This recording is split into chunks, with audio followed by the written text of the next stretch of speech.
Good afternoon. My name is Joyce Emmanuel, and I am a trained mediator with 10 years experience. I am currently attached to the Dispute Resolution Center. I am more than happy to assist you in resolving your conflict. I am here as a neutral party to facilitate the conversation between both of you. My position is to allow you to talk with each other in order to craft a solution to the problem. All I ask of you is to trust the process. Everything that is said in this session is highly confidential and will not be available to anyone outside this mediation process. Be reminded that we are protected under the law, and not even a court of law can mandate that I give up the information that I have collected. During the mediation, I may need to stop and have a private caucus separately with both of you to clarify certain issues. Will that be okay with you both? Before we get into the session, I would just like us to establish some basic ground rules to guide the process. Please remember that at any point during the mediation, if either of you would like to interrupt, you have that option.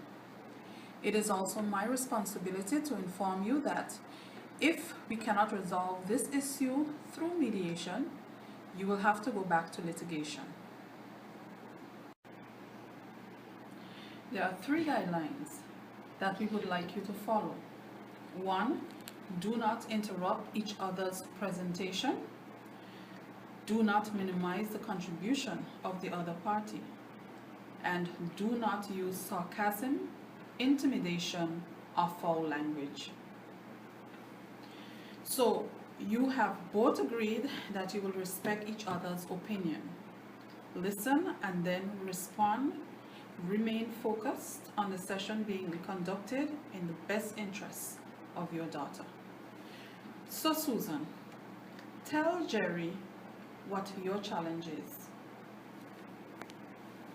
Jerry, I want you to consider that Rachel is only 15 years old. She is still a child. I need you to maintain the same structures as I do when she is in your care. You cannot continue to allow her to hang out so late, especially with those friends who can get her into trouble. I understand what your concerns are, but Rachel is a leader. She's now a teenager and deserves to be treated as such. We cannot be too regimented with her and not allow her the independence that is of deserving at this age. For the record, I drop her off and pick up Rachel whenever she goes out and do not allow her to stay out no longer than 11 p.m. I believe that is suitable. As for her friends, we have given her a good upbringing so she knows what's right from wrong. Come on, cut a child some slack. She's still maintaining good grades at school.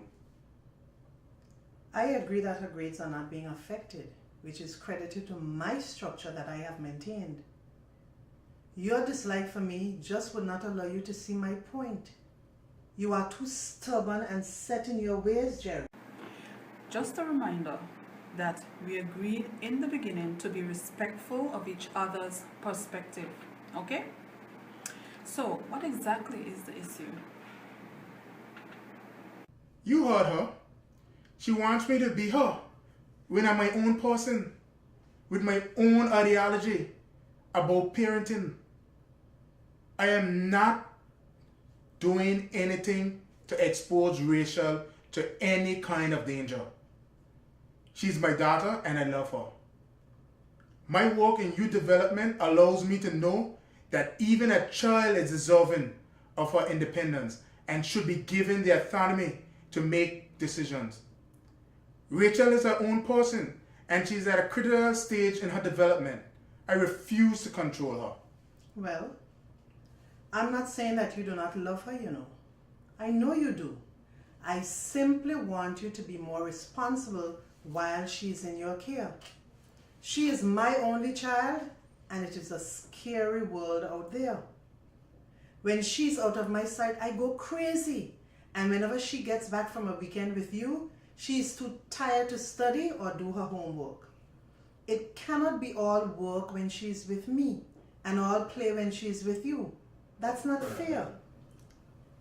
Susan, I'm a bit concerned that she complains of a large amount of homework that she has to contend with. I'm not sure that it is fitting for you to have her so occupied. My concern is that you do not allow her to perform any house chores at all. Could you therefore agree to include a little housework so that she does not completely get away from her homegrown discipline? She is also my only child too. But we cannot keep her in a bubble.